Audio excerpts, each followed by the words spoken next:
What's up, everybody? This is Concrete Zebra with Craftmaster Productions, and today we're going to be doing a full beat tutorial in the style of Dark Sky Paradise.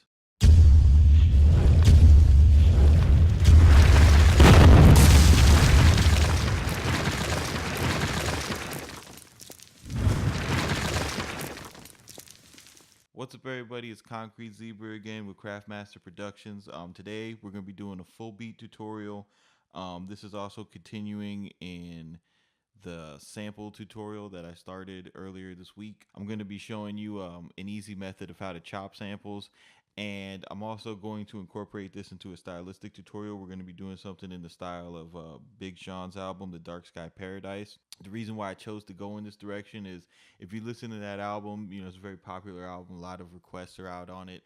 The main theme on that one is they're mixing like a lot of sample techniques with trap, and I don't know why, but for the longest time, typically you have either a trap producer or you have a sample producer, and the sample people, they look at trap like it's AIDS, and they don't want no parts of it. And the trap people, because they get that criticism, they're kind of turned off the samples. But I'm glad to see that now a lot of different producers are incorporating the two different styles. And so that's the whole point of this video. Is I'm gonna start with this sample, that when you hear the hook, it's gonna seem like the beat's going one way, and then once the verse drops, it goes right into trap.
All right, so it almost seems like it's two completely different beats. If you were approaching it from the older mentality that I was speaking about before.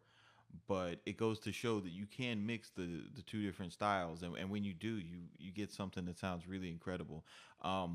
So I'll leave a link to the video where we chopped, the hook part of the sample, so you can see how we got that together. Um, and what I'm going to show you right now is the stage that I'm at in making this song. You can see, like, my basic template that I open up. I still got a lot of leftover VSDs that I'm not really using. And when I get here, I want to kind of start to clean up the session. So what I'll do is everything, since I'm at a point where I'm not really going to be adding things, everything that I'm not going to use, I'm just going to go ahead and highlight, right click, and hide those tracks, because we don't need to see it crowding up the session view. You'd be surprised how just how easy it is to get things accomplished when you stay organized with your sessions. The next issue that's going to bring up is, in my mixer view, I'm going to wind up having all these tracks I didn't use. If you watched the template tutorial and the drum machine tutorial, you know that I I always have an instance of impact coming up, and it's spread out to 16 channels. And for the drums on this song, I didn't use impact. I browsed a different way. So I'm gonna want to go ahead and hide all the impact tracks as well, because as you can see, there's a bunch of them, and it's just gonna make my mixer view I'm gonna have to go searching around for different tracks. I don't want to do that. I want to be able to see everything that I'm using. I also have this presence track that I'm not using. I'm gonna hide that. These three VSTs did not get used in the song. I'm gonna go ahead and hide that. Then you can kind of see the song come together. Now that I've kind of cleaned up my session, I could go ahead and explain to you guys what's going on for the drums. Start with the 808. Usually I like to kind of create my own 808, but I was on Facebook, and this this product came up across my timeline, and I went to go check it out, and the sounds were really really good. And I think it was like $15, and if you listen to this 808, it's awesome.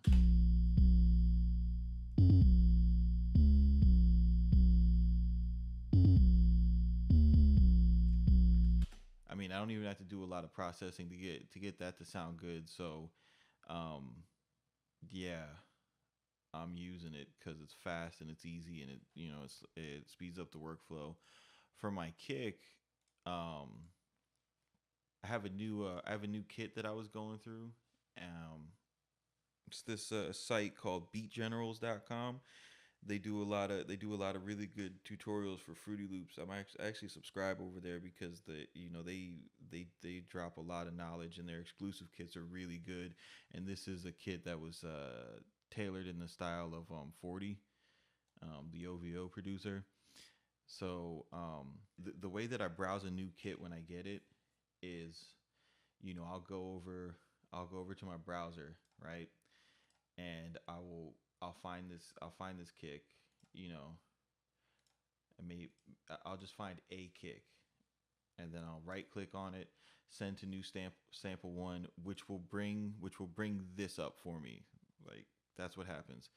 Um, and then, I'll have an 808 line going, and I have a kick going, and then to kind of decide what kick I want to use. If you use this previous and next, what it does is it'll scroll through the folder that you found this sample in, and it's really cool. Here, listen to what you can do with it. So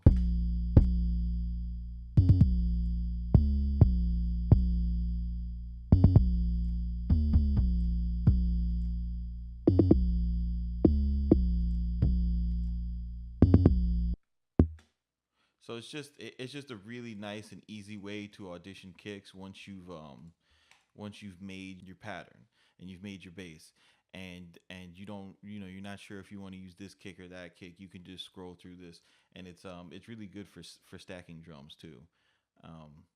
When you get to that point. So that was the kick I used. I started out with this snare.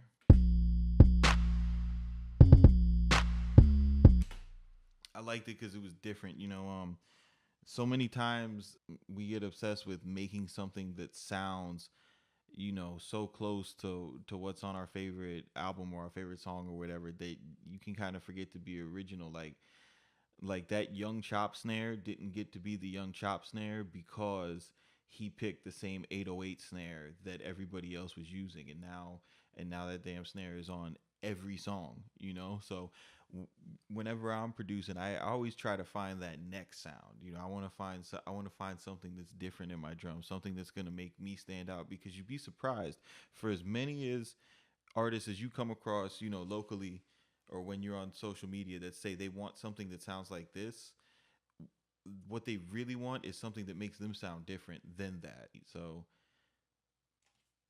I got that one going. But as I was filling the song out, that snare was getting easily lost. It was getting lost in the mix. So I needed something crisper to stack on top of it. That's an easy technique that you can use when you're stacking drums. A lot of people have a problem with stacking drums. They'll just pick a bunch of stuff just because they're supposed to stack drums. But the mentality that you need going into it is, sometimes you don't need to stack a kick. Sometimes you don't need to stack a snare. Sometimes the snare sample is an excellent sample and is great. But if you ever if you start out a song and you find out your snare isn't cutting through the mix anymore, and you try to EQ it and it's still not doing it, maybe then you need to find a snare that's lighter that does cut through the mix, and then put that on top of it and adjust your volume. So the way that I found that was I was going through this snare roll pack that I have. I think it's the one of Superstar O's snare roll packs, because his are really decent, and sometimes I just don't feel like programming a whole damn snare roll. It's just easier to drag one in, and you see this one I got right here. I'll chop it up and make it make it unique, because it's still kind of corny just to throw a loop in. It's just my conscience. But so I had this snare roll,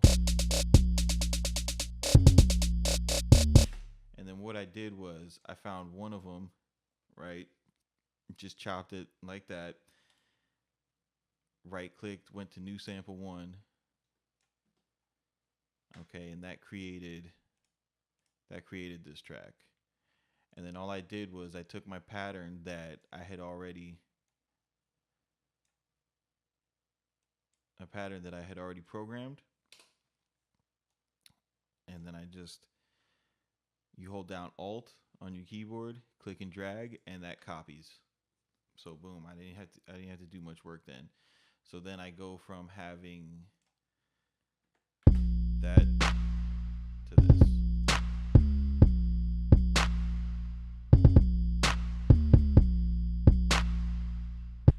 It's a very subtle difference, but once you hear everything on top of it, it helps that snare kind of stay present in the front where it should be in the hip hop mix. And really, when you stack things and you're trying to craft your own sound, you want to do more subtle changes than you want to just make these big sweeping changes to your sound. But moving right along, I added this percussion piece. I was just going through the kit, flicking through different sounds, and I found that sound, and I thought it was really cool. And if you watch the tempo and genre tutorial, I talked a lot about the downbeat, and how that adds the head nod factor to different tracks. And so normally, like on an older basic trap track, this would be where the open hi-hat would go. And kind of something new that I'm doing now to just to get away from that is I'll take one of these strange percussion or basic percussion elements, and where I would put a hi-hat on the downbeat, I'll put one of these elements, um, cut it up to a triplet or something, and have that act as the rhythmic device that's hitting the downbeat. So you can listen to it now.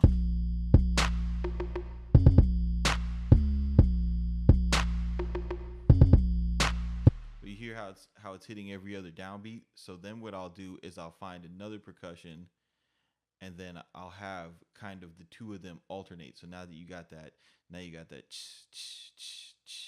that same feeling that you would get from a hi-hat, but now it's just two different percussions, and it just adds a different, more advanced flavor to the rhythm section. So check this out.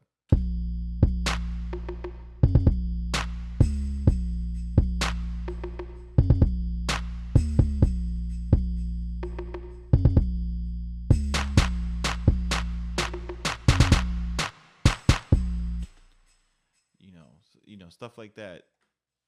Just you know, don't be basic. Try different things. You never know. Um, it might you might wind up creating something that's a style unto yourself. So um, once I got that going with the drums, because I already had um the sample chopped from the hook, or the sample looped rather. So what I decided to do was chop the sample, and all I did for that was, after I found the tempo of this sample, and took the time to time stretch it and everything. Um, chopping the sample after you do all that work is really easy because everything's lined up perfectly. So I took an instance of the sample, right? I copied it. Okay. And let's see. There's two different chops I took for this loop. You have this one,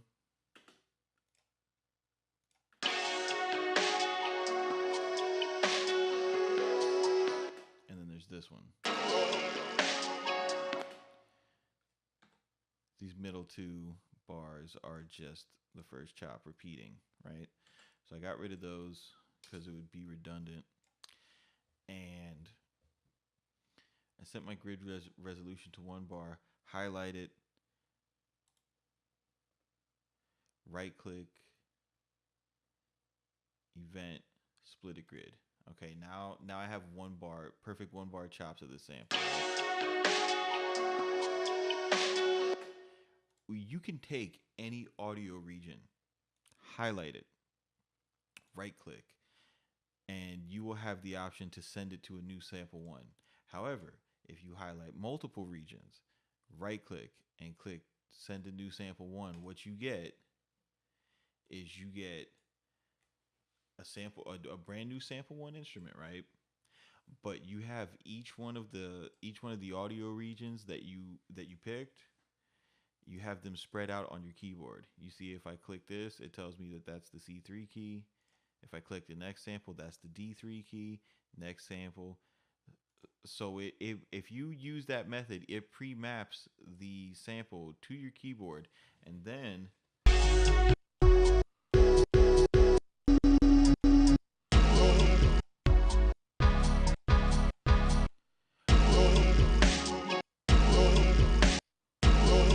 so I was going through and I was playing around with a bunch of stuff, and I didn't really find anything complex that I liked, but I like this chop.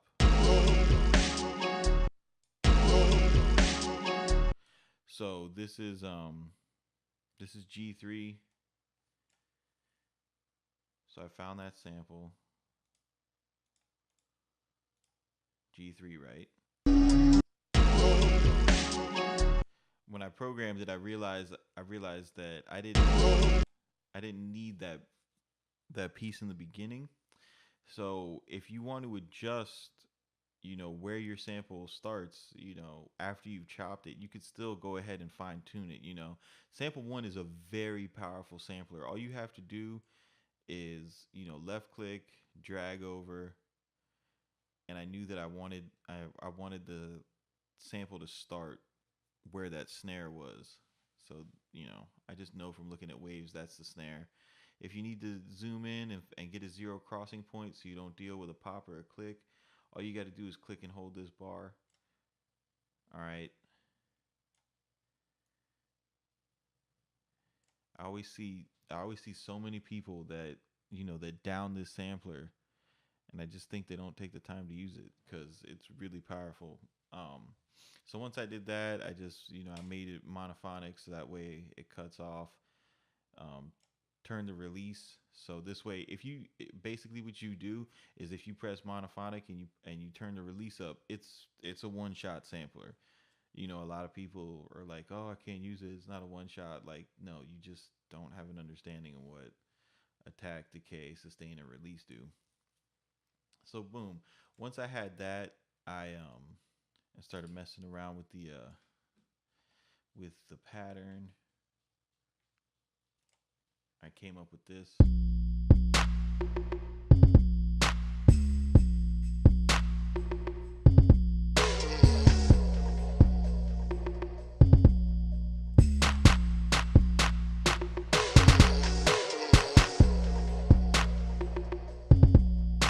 Now you hear that delay on there. At first all I had was this.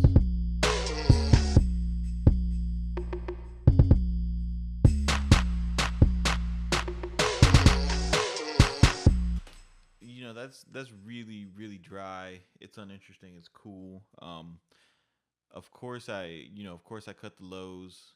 Because I'm using an 808 on this song. Really nothing. when I use an 808 in my tracks, I really try not to have anything under, 200 hertz, because this is where the Meteor 808 lives, and you want to give it its room if you really want to feel it. So back to the sample. Yeah, I just like, that's cool, but it could be so much more interesting. So, Studio One, Groove Delay. This plugin is your boy with samples. It's awesome. The way that it just creates space, um, is amazing. It's pretty much Waves multi-tap. It's the same plugin, a little bit simpler to use. And what it is each one of these taps is a delay, so you can have four different delays, and it'll bounce a sample off in different ways. Um, but if you don't really have a solid understanding of what everything's doing, you don't feel comfortable, dude, you can just click through the presets while this sample is playing, and you'll find something. I'll give you an example of that. Right? Let me just We can go through it right now. Just listen.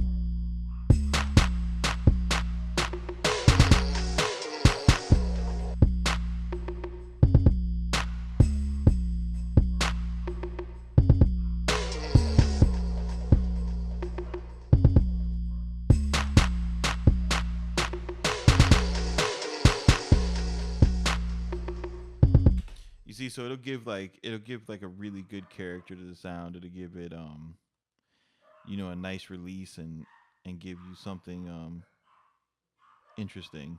Very powerful. I use it on probably 90% of my samples. It just makes things interesting. So once I had that, I had the groove delay going. Um, the reason why I did all that was to preserve continuity. If you listen, if you listen to I think it's the first song on there that has Kanye on it, where him and Sean are going back and forth. You hear like they used a similar method where they took a sample, and it was more like a loop, and then in the verses they did a chop. That's pretty much what you want to take away with what we're doing here. Is find yourself a sample that works like a loop. um put it as the chorus, make it more mellow, you know and then chop it, and then make your verses more aggressive, and that contrast is going to work really well. So, then all I did was, all right, so I'm gonna turn it into a trap beat. Um I just go into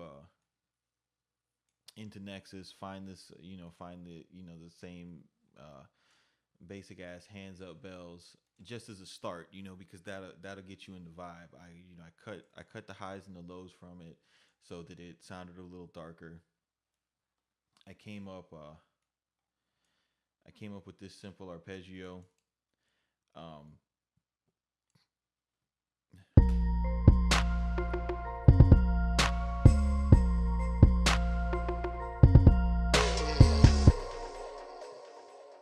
Nothing too crazy.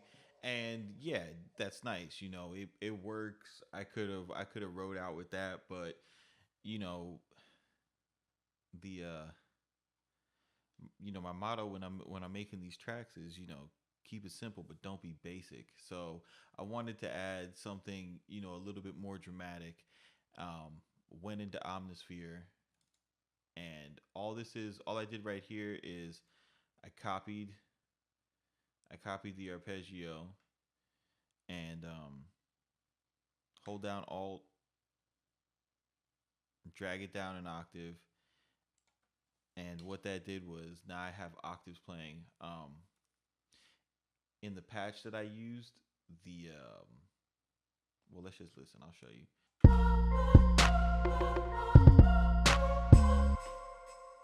So I had this choir, and I wanted to thicken it up. I just didn't want the just the high voices.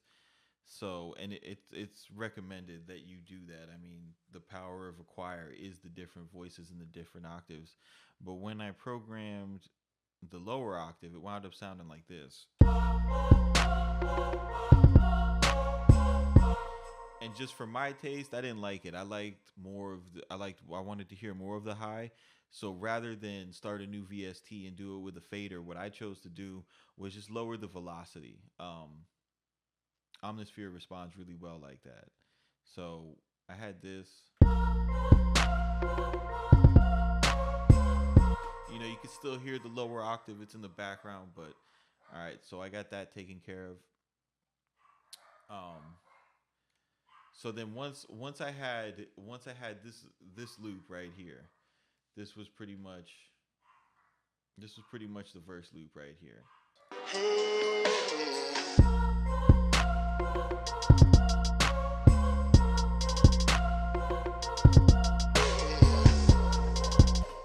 So usually when I start a trap arrangement, the first thing that I do on the verse, the first four bars of the verse is I'll take the hi hats out.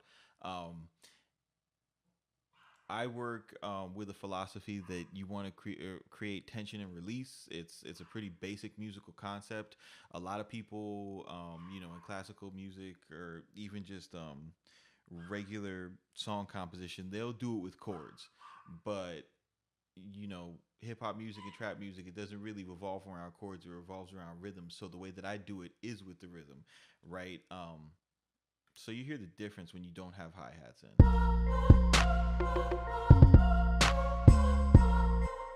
So there's kind of like this empty space. You're kind of getting ready for something to happen, and the way that I transition from getting ready for something to happen to where these hi hats are going to come in, and you're going to start to feel the pulse of the rhythm a little bit more. Is I take and my 808 track,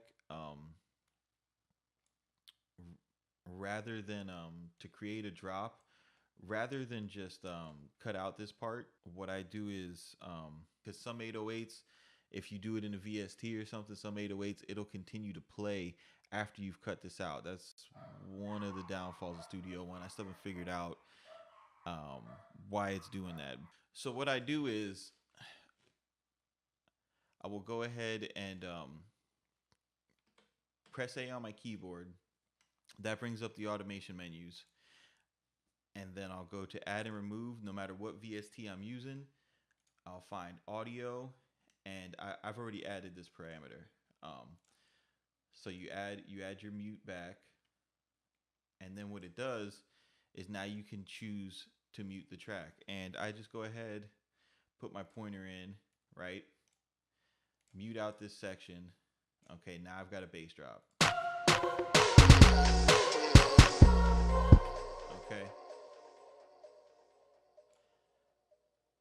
So when you're building your tension, silences really work well with that. When you take elements out. So always within my first four bars of the beat, I usually have a bass drop. And if you listen to a lot of popular songs, you'll see that technique be used well or often because it works. So I go ahead, I made this bass drop. I took the snare and I programmed, a little four on the floor rhythm, and then I kind of freaked it a little bit.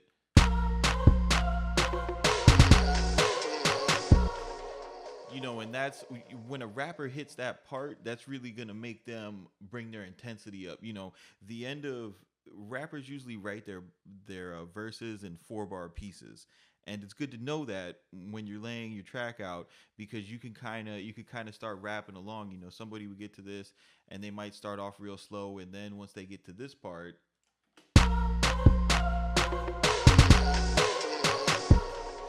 right? So once I had that part taken care of, I had already had the original copied and pasted, so I went ahead and did the same thing over to my next section of 4 bars, right? Now the secret to making an interesting instrumental is that every 4 bars has to have a difference in it. You can't just loop 4 bars for 16 bars and think that people are going to be interested in your beat, because everybody's heard a beat like that and everybody's tired of hearing a beat like that. So, and this is a pretty standard technique amongst producers who make hits. I'm talking about like big hits. Like I had seen an interview with Rodney Jerkins, Dark Child. Did crazy music. Just crazy pop music like Britney Spears, Michael Jackson. Brandy, like huge, huge, huge records in the 90s, early 2000s, and whatnot. And they were asking him, what's your thing, what's your secret? He's like, bro, every 8 bars something has to change. So when you're working with trap and you're working in double time, as you see, every 8 bars something changes. So once you have your dropout right here, my second 8 bars, set of 8 bars, or 4 bars, it's going to be coming in. I want there to be some type of impact. So I'll use either an impact sample or some type of horn or a cymbal. That way people know that they're on a different part. So listen to what I have here.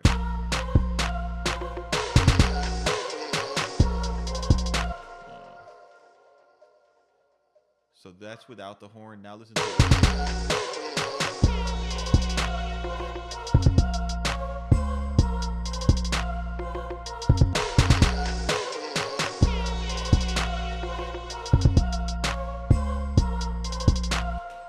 So it's like boom, ring that horn, like it is.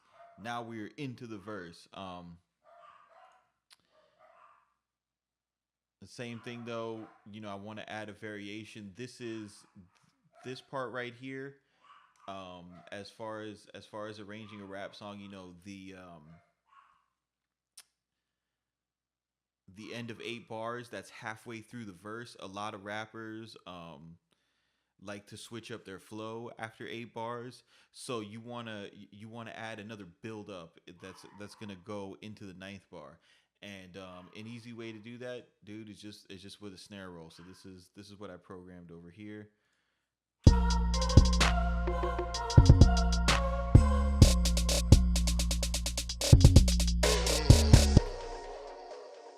Okay, which that carries us to this next part.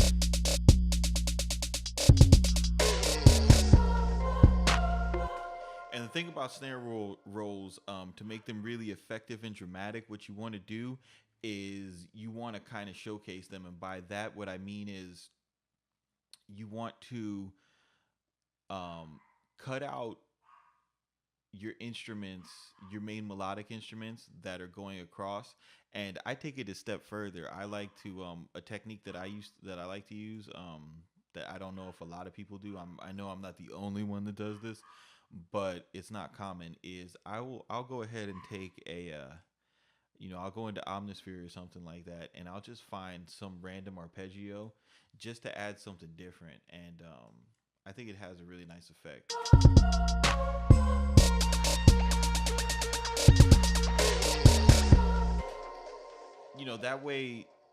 That way when you hear the end of that phrase, the end of that 4 bars, it's just different, and it's going to keep the listener interested, because the way that your ear works, it's the same way that your eyes work. It's the same way that your nose works. If they're exposed to something constantly, they're going to start to tune it out. They're going to view it as normal. Like, for example, you can smoke, right? And you smoke in your house every day, and you don't smell cigarettes, but somebody new comes in your house, you're gonna be like, dude, your house smells like cigarettes. It's the same thing with listening to a beat. If you play the same 4 bars over and over and over again, your ear just acts like a nose in that situation, and they just, they're not hearing the beat anymore. They're gonna start thinking about, do you want to go to KFC or do you want to go to Red Lobster? But if you use these techniques, it's gonna make a big difference.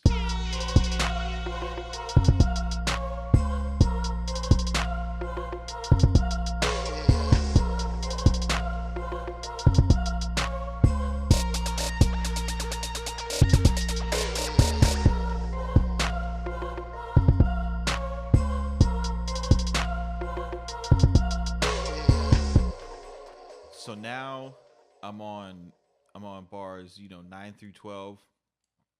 Now I really want to add something a little different. Um, what I usually do, what I choose to do here, and this is a technique that I use. I'm sure you develop your own, or you could use mine. I don't care. It's not biting. We're all helping each other out here. This is what I'll do is I'll take the hi hat track to kind of add a difference in the rhythm, right? And I'll chop it up, and then I'll make it every 2 bars. Um, the hi hats will disappear. So you go from the hi hats to doing this.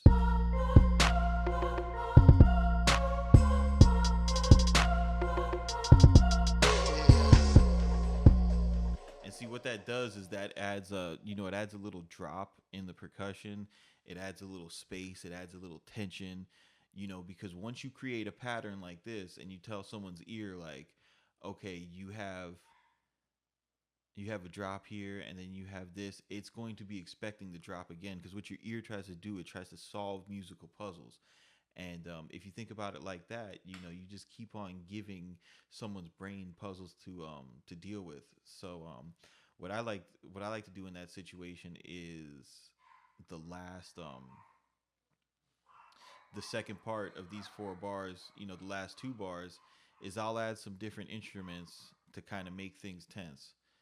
So here's what I added. I added a tube bell, some more choirs, and some strings, just some chords, nothing crazy. And this is what you come up with.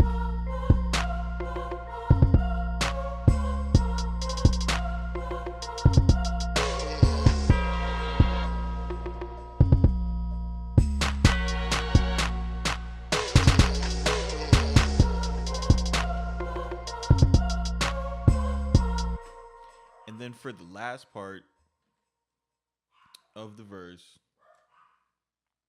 all I really did was I went back to my mentality was, okay, I've taken them down this journey in these middle 8 bars. I've done a bunch of stuff to kind of throw the listener's ear off. I'm gonna bring them back to something that's familiar, which is pretty much just the layout of the first 8 bars, or the first 4 bars here, minus the snare vamp, and just add the hi hat. So just this right here.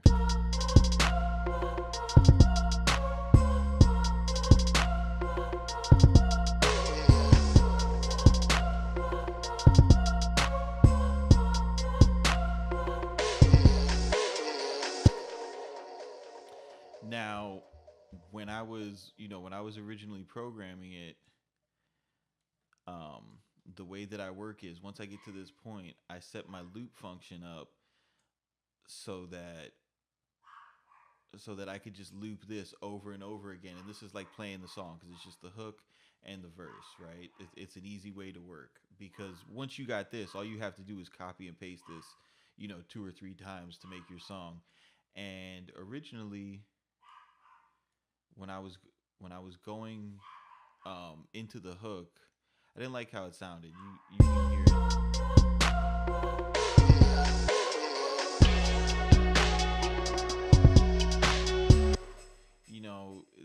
it. It's just it wasn't dramatic enough for me, because that's a pretty big change. So what I decided to do, my thinking was, let me back off, the choir and the bell, and just give them the sample and the bass. That way when the rapper says his last bar, they put a lot of time into writing their last bar, so it gives him space to say something clever and to highlight that bar, and it also makes it smoother to go into the chorus, and you can hear that now.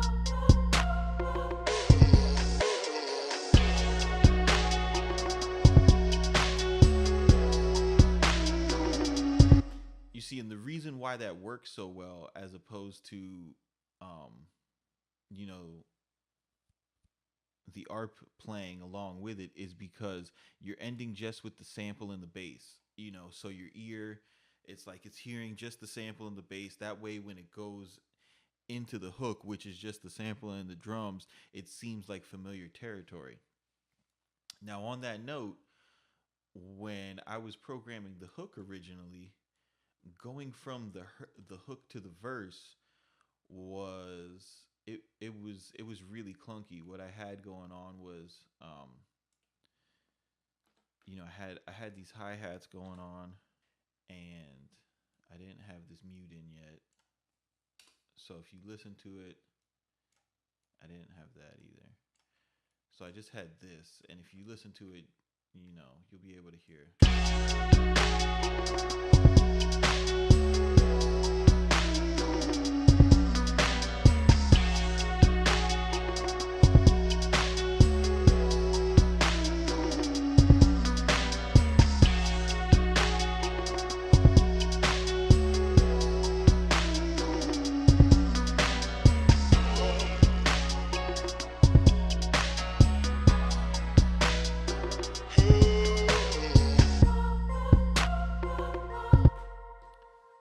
Like, that's cool. It's not terrible, but it's basic. There's nothing special about that. There's nothing about that change that makes you go wow. And that's what I always go for. So, the first thing I started thinking about was, well, this part where the sample switches. Like, we need to highlight that. People need to know, people need to know that sample switch has happened. So the first thing I did was get rid of the hi-hats, and I listened to it.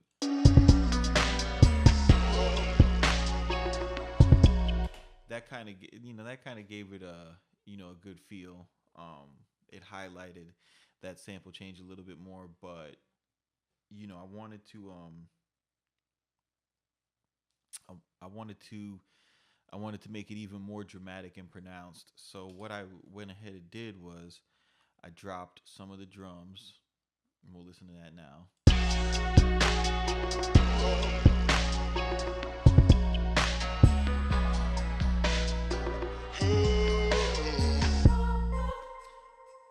And I was like, well, let's take it even further. Let's go ahead and make a drop. So I drew in a bass drop.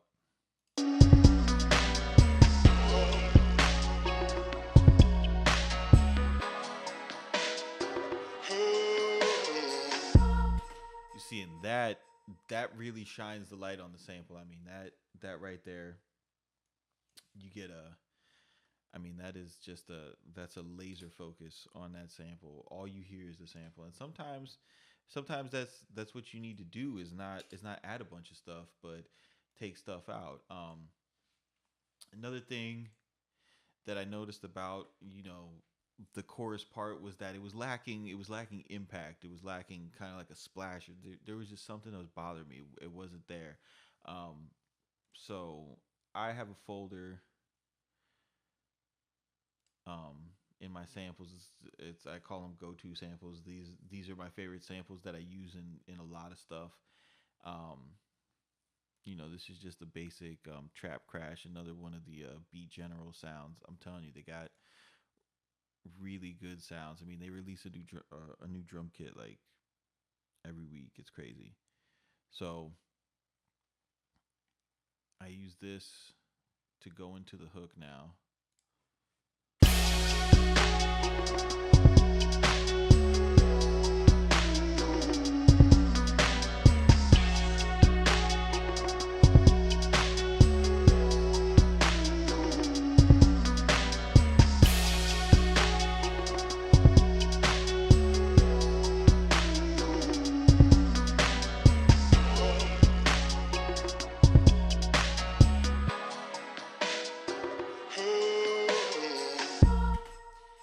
Still, I was like, man, there's just something. It's still not fantastic. So I have I have this bubble rise. It's pretty old school, but you could still use it. And I just time stretched it to fit here. And once I added this, I was really happy. Here's what I got.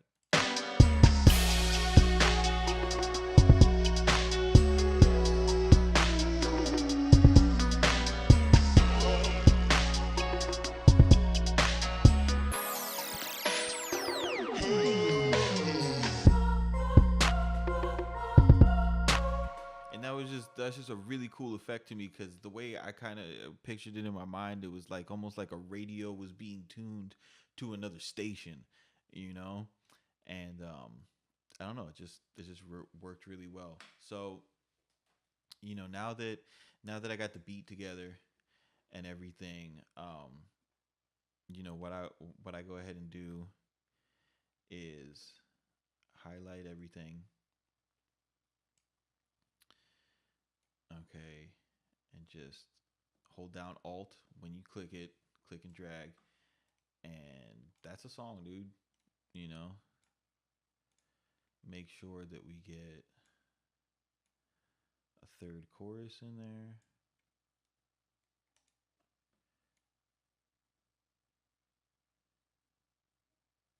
That's two bars and or two verses and three hooks, and usually that's all. That's all I'll send out. To an artist. It doesn't matter who they are because if they everybody's got Pro Tools, everybody's got a DAW. So if they want to go ahead and add a third verse, they can add a third verse. If they're not nice enough with their computer game that they don't know how to add a third verse to the song, I don't really sweat it too much. And most guys will be so embarrassed that they'll just do a two verse song anyway. Not only that, if you're working in double time and you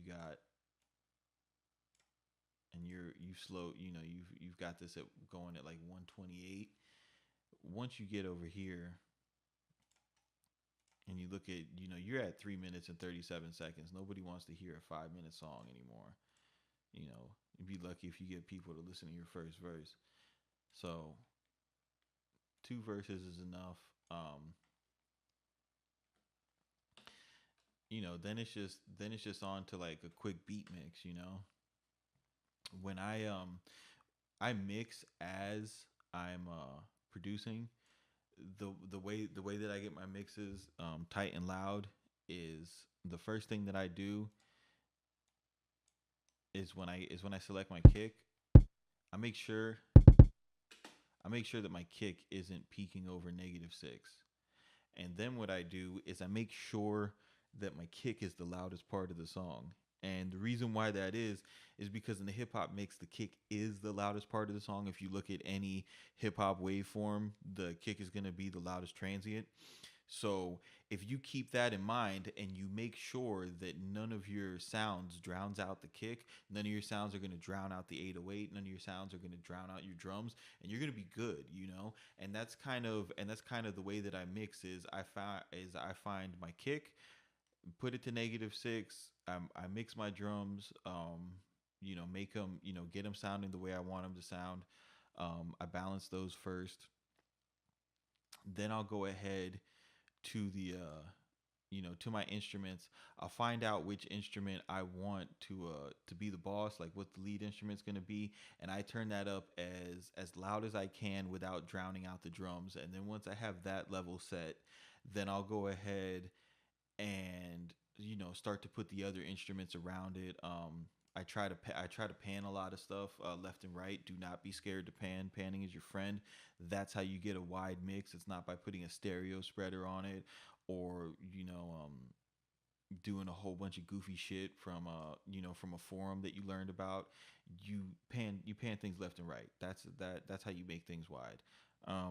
This mix didn't really have a lot of instruments in it, so there wasn't a lot of opportunities to pan. So what I did, you just see me do it there, is I turned the stereo spread up in Nexus. I picked a patch in Omnisphere that had a good amount of stereo spread in it already. Um, I added this guy that has a LFO that moves in and out. This section right here could probably use some panning. Let's listen to it.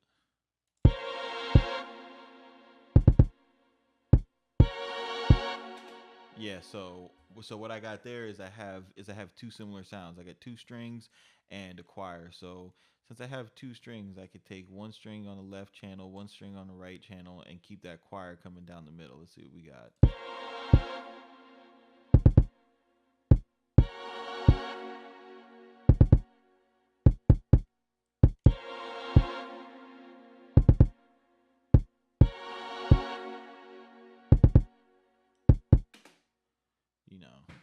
You do something like that, and that adds a lot more width to the mix.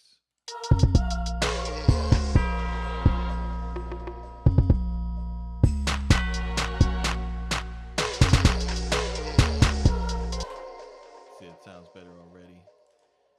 If you look, all of my all of my plugins or all of my instruments pretty much have an EQ on them. Just kind of cutting out the low end.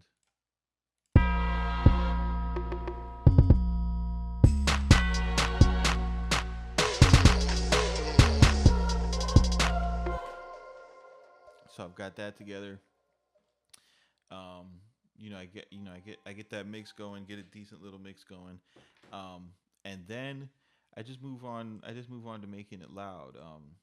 I have a chain that's loaded up on every one of my mixes.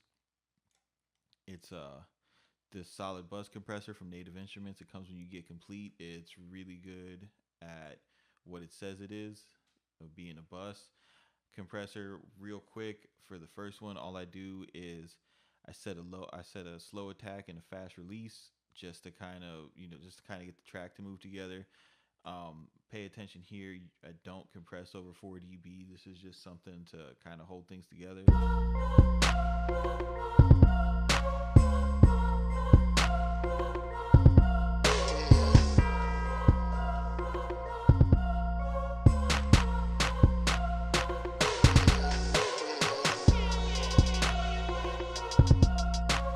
All right, once I get that one figured out, I have Fab Filter Pro Q. Um this EQ is awesome. This EQ is life. It is totally worth the price. Um what I do is I have I have a low cut right under 30 hertz, because you don't need any of that. That's just rumble. It doesn't sound good, and all it does is take up headroom in your limiter.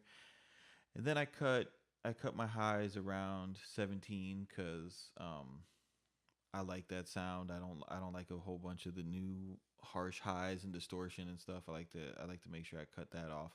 And then the thing I like about this EQ is it has a mid side function. And so when you click S on on a filter, it'll just cut the information on the sides.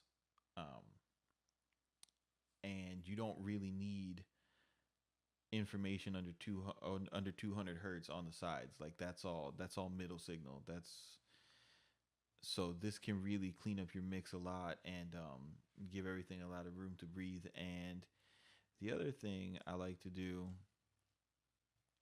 is, down the middle, once you have a whole bunch of frequencies on top of each other, you can kind of things can start to build up in this 500, this 4 to 500 section, and it can get it really problematic. And if you just do like a little dip in that section, it can really make your mix sound a lot cleaner.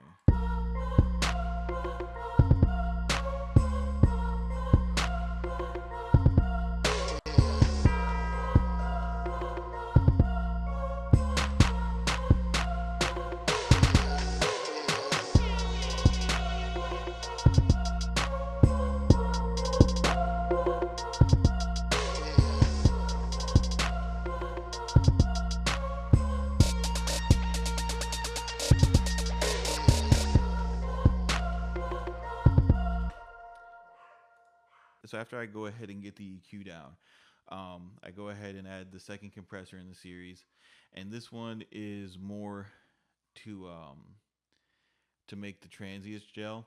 So it's got a really fast attack. I got the slowest release that the compressor will allow. Ratio about 4. And this is, I use this to compress even less, 1 or 2 dB, nothing crazy.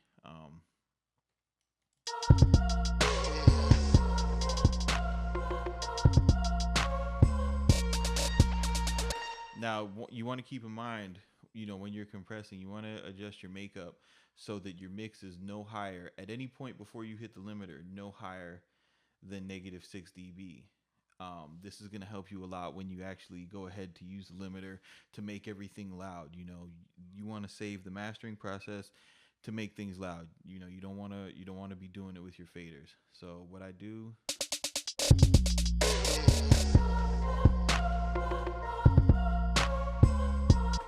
okay, that's effective.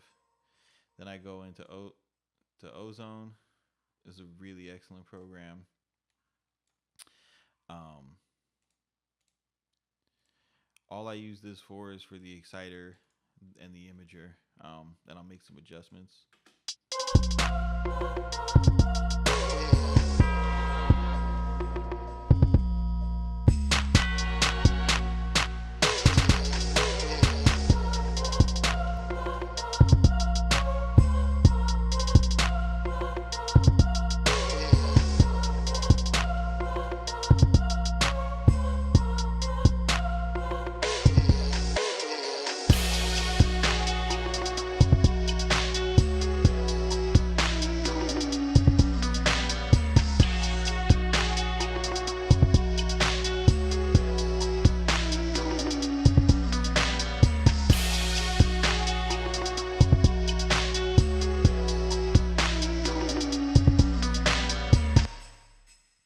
Then when it comes to limiting, I like to make sure I can see my fader. I set my ceiling to -3 dB, and what this does is this will protect you from clipping after you bounce, because you can go ahead and at this stage put a limiter on and squash the hell out of your track and make it sound really loud. But once you go to bounce it to MP3, there can be a clipping in that conversion process, and it'll drive you nuts. Like that shit literally drove me nuts for about 3 years. I would make what I thought was great mixes, and I didn't know about that problem, and I wouldn't take it into account. And then I would go into the car and try to turn it up, and my 808s would still fart, and it would drive me nuts. And it wasn't until I actually read the manual on a limiter and found out what intersample peaks was that I figured out how to combat that. So that's another pro tip for you guys. If you guys actually read the instructions to your plugins, you'll probably learn a lot of cool stuff. So yeah, I'll just go ahead and get to lowering the threshold.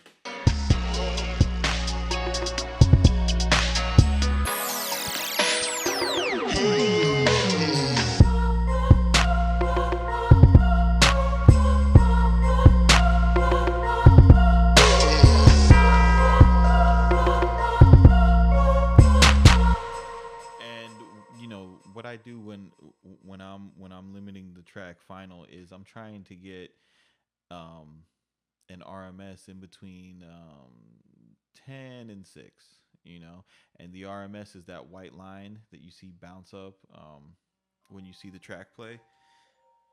So if you just look again here and pay attention to this.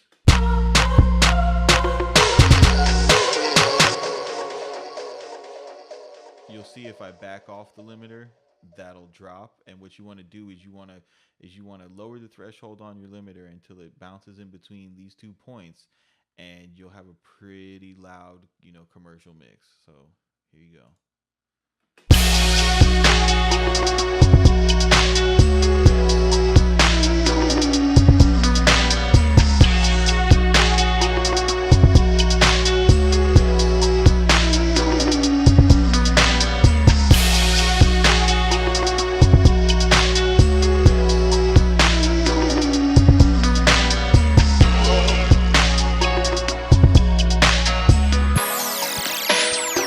Hey.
much it, man. So that's I know it's a lot of things to cram into one tutorial.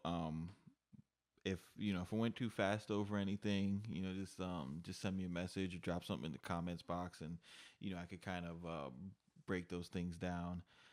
But today we pretty much went over sample chopping, a little bit of 808 mixing. We did a little mastering. We learned how to browse drum samples inside sample one. Really went through some good arrangement tips for you guys. I would rewatch that part a couple times because that takes a long time to learn. I know that from experience. But yeah, I appreciate you guys watching this. If this video helped you out, give me a like, subscribe to the channel, comment on it. Let me know what you want to see next. If you want to see more tutorials like this, if you want to get more into the technical aspects of Studio One. Um, but yeah, this is Concrete Zebra for Craftmaster Productions. I'll see you guys next time.